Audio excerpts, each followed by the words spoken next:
Alright, how's everyone doing? Welcome to From Z to A, Alphabetical Interviews with Zach Anderson. I am Zach Anderson. Today we're here at White House Productions in Shelton for the 11th edition of Monsters of Acoustic Rock, and I am joined by Jivaro Barber. So thank you so much for guys for being here. Thank you for having us. Please introduce yourself and your instrument. I'm Justin, guitar. Mike, vocals. I'm Tim, I play the bass guitar. Cello, drums. Alright. So I'm going to ask you the difficult questions as long as they have something to do with the letters of your band name. So we'll start with Jay. Tell me about your musical journey. How did you guys form Jivaro Barber? Not going to take Well, yeah, Marcello and I found each other on Craigslist, and it was a as old as time.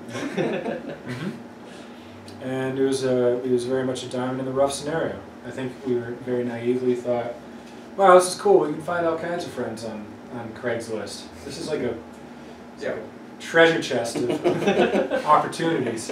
Untapped talent. It turns out, lightning struck. We caught it in the bottle. Marcello and I started off as a duo, and shortly after, Tim came on board for bass, and then rounded it out with you. Yeah. We met Mike at a bar. We didn't actually meet Mike. And Olympics, yeah. Because it turns out that we have the same last name, but we're not related or know each other. And so they kept trying to give us back the wrong credit card. So we came to find out that he ended up playing in another band. Which we ended up playing with a couple times. Yeah, that we ended up playing with after Mike was gone. So yeah. Kind of formed together from there. Yeah. Who are your biggest musical influences individually and as a band?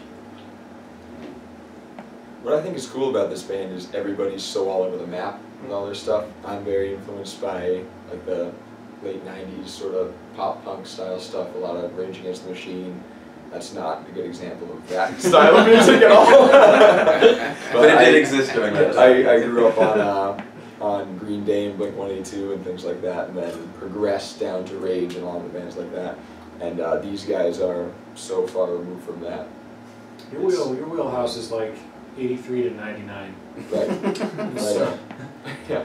From Quiet Riot to Blink-182 on their prime. Correct.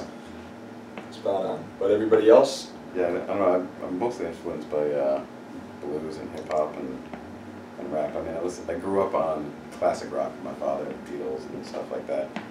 Buddy Guy and but I'm influenced by whatever's new. I try to expand whenever I can and listen to whatever I can and grab things from different places. I'm influenced by Justin. I think, actually, to be honest, since I met him 7 years ago, there's been a lot of new things. He's always like right ahead of before anything happens. Like before the Black Keys were popular, Gary Clark Jr., all those things. So we end up listening to a lot of that. And so but all over the board. Well, you pulled ahead in everything. I don't know who the hell anyone was. Yeah, that's what was the first venue you guys played as a band together, and what would be your dream venue to play at? First venue we played at was Stella Blues, right? You and I started up with yeah, Larry's. Cousin or uncle. Yeah, Cousin Larry's. Somewhere incestual there, somewhere in there. Where was Cousin Larry? Danbury. Yeah. I think it blew up. Union Streets. Structure fire. I would like a realistic goal. I would love to get to College Street and play there. Obviously, I'd love to play in the amphitheater or some huge arena. But I mean, realistically, that would be a great goal. Unrealistically, the Red Rocks. There you go. Yeah. Same here. Yeah. How much does an audience affect your set? Do you change it on the fly depending on how they're reacting, or do you stay true to how it was written out ahead of time? No, I think we're pretty good about reading just reading the vibe of the crowd and shifting on a dime within reason. We'll definitely confer amongst ourselves at the moment and add or drop songs depending upon what we think is going to make sense. Yeah. Sometimes you can tell it's just not that song tonight. Right. Yeah, that's true. Mostly that's you. Mostly it's me. Deciding on that. Anything required of you before a gig? Do you have any pre-show rituals? Shot of beer. Nice, yeah. Pretty much all around. You and I usually have Jack and we have a single Jack and Coke single Jack and Coke. Yeah. That's it. Yeah, other than that, just... And then pray Justin arrives on time. Yeah. from work, from Well, that's 'cause saving I- someone's yeah. life. Well, So- the other thing is I have to like sneak in my special ritual with the hula hoops and Yeah. the feral cats and He really needs a ton of space to... It's really good. Yeah, it's quite a routine. How do you guys go about deciding a set list order? Do you take turns? Do you do it all together? Does one person take the lead? Yeah, it's usually me or Marcello will come up with an initial list and then we'll bring it to everybody else and move it around accordingly and everybody's kind of just moves it. I think we should put this song here, but I mean, there's never really any argument about it. If somebody has an idea that's better than anybody else's, we'll just do it that way. We have a couple songs that always go hand in hand, no matter what. We just, it's a little series of them.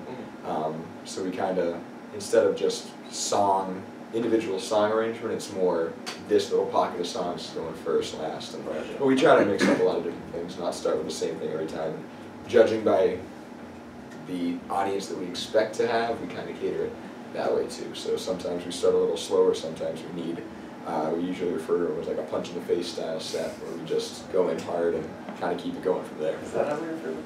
That's how I refer to it in my brain. Here's the schmaltzy question. What's the best part about being in this band? Playing music live. I mean, there's really no better rush than that. Yeah, I agree. it's great. I think we made also friendships that we didn't expect. Oh, definitely. Out of wanting to, really lifetime friendships that we didn't expect to make out of it. We were more focused on just the music. yeah, which is it's important, it's like a grounding, it's like a gravitational thing. I mean, as far as I'm concerned, it's again, not to be corny or anything, but it's a chance to get together and spend time with three of my dearest friends. True story. Yep, that's it. A little escape from reality too. Yeah. During the work week, it's nice to just not have to think about it and go hammer away at some music for a while. Yeah. So I'd like to end all my interviews with 3 interesting or random facts about yourselves that many people might not know. Mike has to think of 3 different ones to talk about on the show. So somebody else go first. Shoot, Marcello? You can put it, I Yeah, can say one I'll for you. send it to you. Yeah, what's mine? It's probably terrible. What's mine? I didn't have one. You don't have any? No. Nothing Tim's interesting? known to brandish a mankini from time to time Yeah. to keep it real, yeah. Yeah. So. That is true. Yeah, a bass feels better without pants, apparently. Yeah, That's really, I like to feel the instrument. Feel the instrument. Feel Yeah, the Tim's liberated in a way that I can't be because I require depends. Okay. That's number 1. Number 2, I in fact require a fresh pair right now. So I'll get back to number 3.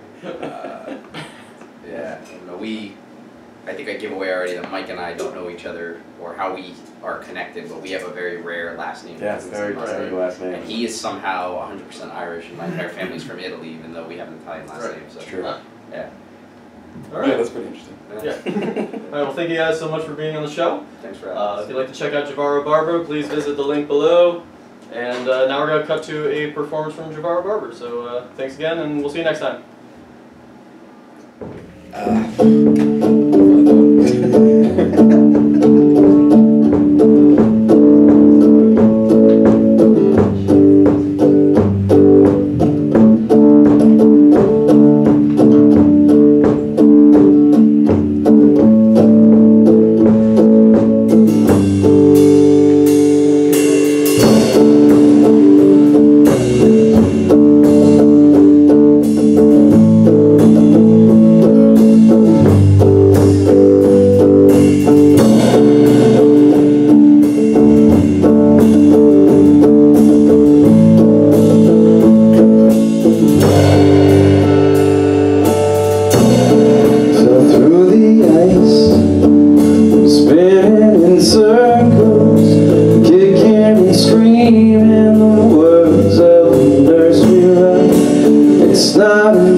invention, betrays my intentions, paid in full with foreign currencies.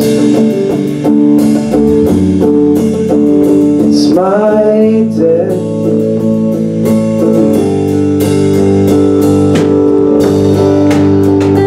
Thought I tore my mistakes apart, sorting through mouthfuls of foolish things to say. I understand now.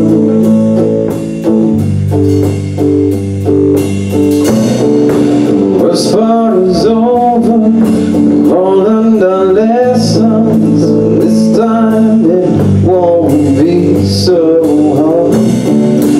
I'll summarize what I'd like to find, what's beautifully and elegantly flawed in my mind.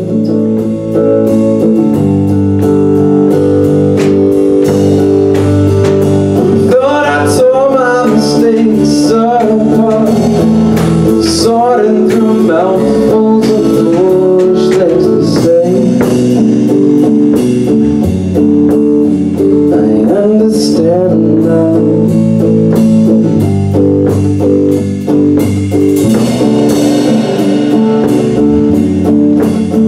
I understand now.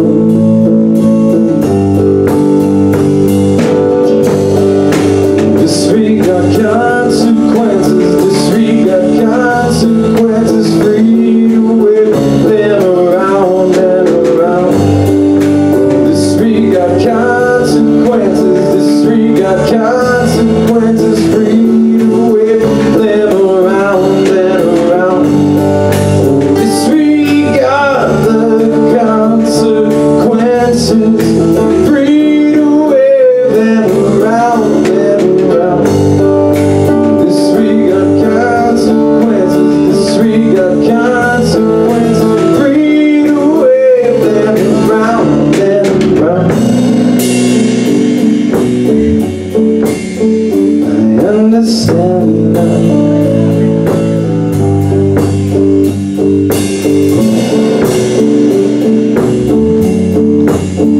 I understand now.